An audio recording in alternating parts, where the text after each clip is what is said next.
құрметті достар, бүгін бізде сенбі, демалыс күні. Демалыс күні сіздермен бір қызықты ойды бөлісейік дедік. Жалпы мен болсын, басқа азаматтар болсын, уақытын үш нәрсеге бөледі деген бір шешімге келіп отырмын. Уақыт деген өз алтын ғой бізде. Соны үш нәрсеге бөледі екенбіз, арнайды екенбіз. Менің ойымша. Енді мен ер азамат болғаннан кейін, ер азамат ретінде соны жазып көрейін, түсіндіріп көрейін сіздерге.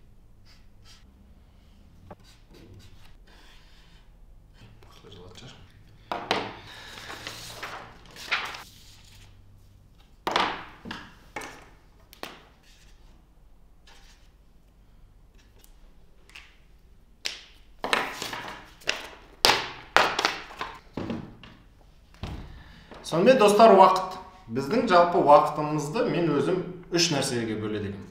Біріншісі ол жұмыс. Енді біз ер азамат болғаннан кейін біздің ең алғашқы міндеттеріміздің бірі ол өзіміз жанұямызды асырау, нан табу, үй тауып беру деген секілді, жылу сыйлау. Сондықтан да бірінші орында біз жұмысқа көп уақыт бөлеміз. Енді оқуда жүрген жігіттер болса, оқуына, біз жұмысқа көп уақыт бөлеміз. Екіншісі жанұямызға. Енді біз ант беріп, жанұямызға асыраймыз, сосын бағып қағамыз деген ант бергеннен кейін бірінші орында біздің жанұямыз тұрады, ата-анамыз, туысқандарымыз, сонымен қатар достарымыз бен жолдастарымыз деген секілді жақын адамдарымызға, яғни жанұямызға уақытымызды бөледі екенбіз. Енді ең қызықтысы, әрбір адамның, мен түйгенім, әрбір адамның несі болу керек деп ойлайсыздар? Хобби. Әрбір адамның менің ойымша хобби болу керек. Мен өзім хобби деп осы YouTube арнаны әзірше атаймын. Енді ең бақытты адам өзінің хоббиінен табыс тапқан адам деп айтады. Біз енді әлі YouTube-тан табыс тауып жатқан жоқпыз, бірақ менің хоббиім осы. Бүгінгі айтайын дегенім сіздерге қызықты нәрсе. Қасымда жүрген Алпамыс деген жігіт бар ғой, білесіздер барлықтарыңыз. Сол Алпамыстың күшті хобби бар екен. Уақыт өте келе енді Алпамыс ашылып жатыр, ол туралы мен білген жоқпын. Соны сіздерге қызықтап бүгін көрсетейік және бір эксперимент жасайық деген шешім болды. Сондықтан да қазір осында Алпамысты шақырайын және ол хобби не екен, және ол хобби шынында қолынан келе ма, келмей ма, соны тексеріп көрейік. Алпамыс дәл қазір қасында отыр, бірақ өткендегідей, өткен роликтағыдай шақырған ұнады адамдарға. Сол секілді Алпамысты былай шақырайын. Қалайсың, Алпамыс? Жақсы, аман-есен. Аман-есен болса бопты. Сонымен өткенде дрон таппадың деп айта береді дейма дронды. Енді сенің хоббиң туралы? Менің хоббиім негізі сурет салу. Сурет салу.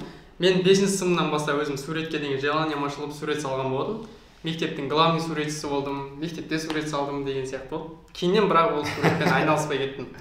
Біраз уақыттың көлемі болды, сурет салмағалы, қол шыққан шығар, әлі салып та көрмедім.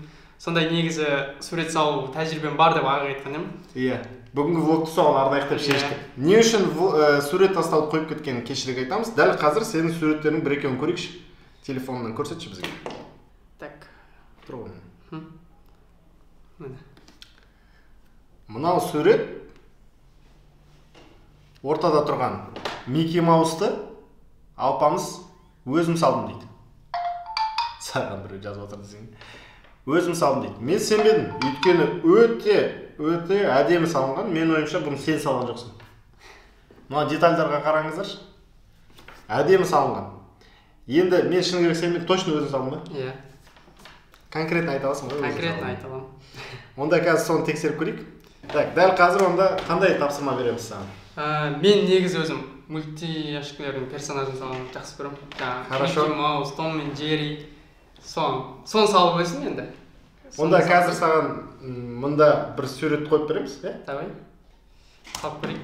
Бірақ уәде бере алмаймын, бір тема жаңағыдай суреттейді, супер-пупер шығарамын деп айта алмаймын. Салмағалы шынымен біраз уақыттың көлемі болды, қол шыққан шығар может. Кімді қосып берейін саған?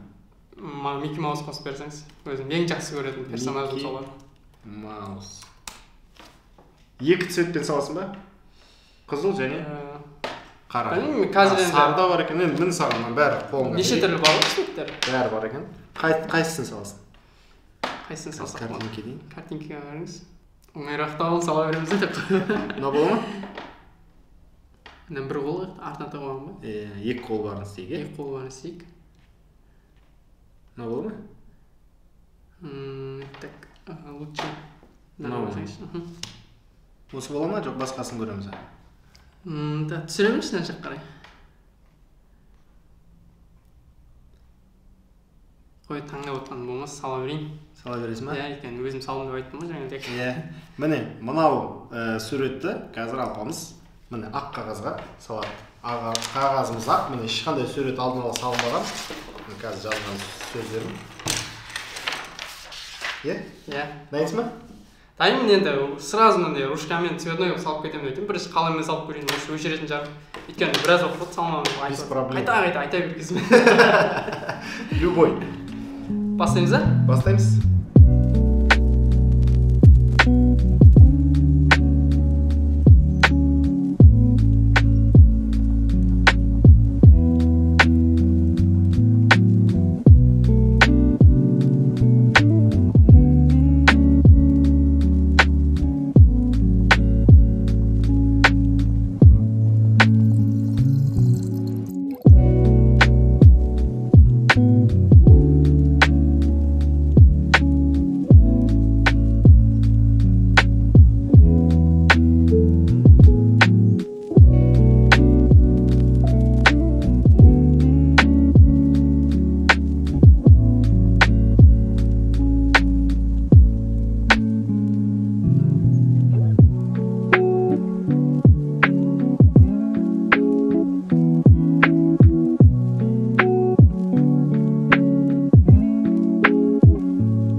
Последние штрихи.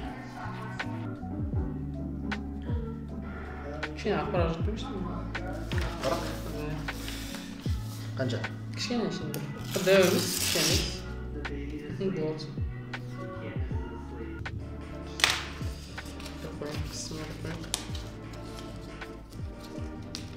Осындай бір фишка бар ма тағы? Иә.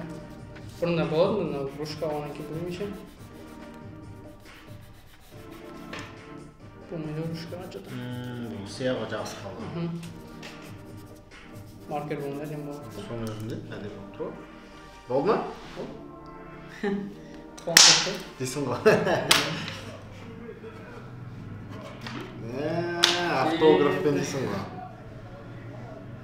Міне құрметті достар. Енді бағасын беріп кетіңіздер өздеріңіз. Маған өте қатты ұнап тұр. Өнер жатыр екен ғой сенде. Насып рет. Өнерің өнер екен ғой. Былай. Мына көкем ғой. Мына көкем, мына көкем. Мына көкемді, мына көкем салған. Сен енді сонда мектеп кезінен сондай қызығушылығың бар ма? Иә, 5-ші сыныптан бастап. Ол қызығушылық менде былай пайда болған. 5-ші сыныпта мен жеңшем енді мен 3-ші сынып оқып жүрген кезде келін болып түсті. Жақсы сурет салады екен. Мектепте 5-ші сыныпта. Мен жеңшемді салдыртамын деп жаңа жылдың плакатын әкетіп қалғанмын ғой. Жеңшем күшті қылып салып берді ана плакат. Содан кейін қызығушылық басталды менде. Жеңшеме рахмет еттім сол үшін қазір. Өзім салып осындай мультиктің нелерін, жирафтың, пілдің, иттің, короче. И шетелде Том мен Джерри осы Микки Маус салатын болдым соңында. Ақыр соңында ана, в общем, мектептегілер көріп, тұрмайды ғой, алпам сурет салады деген. Жайылып кетті сонымен мектептегілер, короче. Сектор-секторға сайлап қойды ғой. Сол кезде мектептің тәрбие сағатын ұйымдастыратын сондай бірдеңе деген не бар тұғын, секторлар.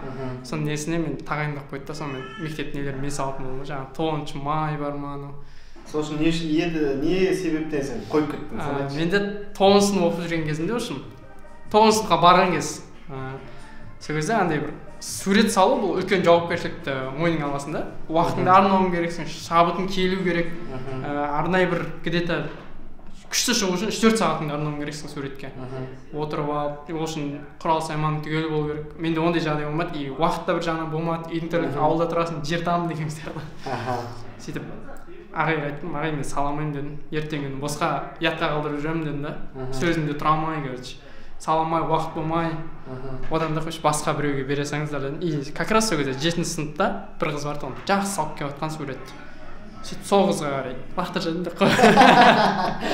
Сөйтіп мен содан кейін салмадым. Уже сен итеріп тұрған ештеңе жоқ қой суретке деген. Бос уақытың бола бермейді. Қойшы салмадым сөйтіп. Былтыр колледжде жүрген кезде срочно салу керек болып қалды бөлменің атынан сурет. Уже кешке жаңа жыл плакаттар іліну керек. Сол кезде сонымен не керек в общем іздей бастады. Жолдас баланы бастап қойған бір бала. Жолдас болмайды, сен сала аласың, салшы деді. Мен сол кезде қойшы сен салдым ана суретті. Әлі де бар екен ғой деп қойдым да. Сонда да қалып кетті короче сол кезде. Енді мына суретті салдың ғой сен? Иә, осы сурет салдым. Жалғастырасың ба сурет салып тағы да? Иә, жалғастырамын мен. Бос уақыт болып жатса, осындай. Көрермендерден сұрап қойық. Салсын ба, ары қарай салмасын ба?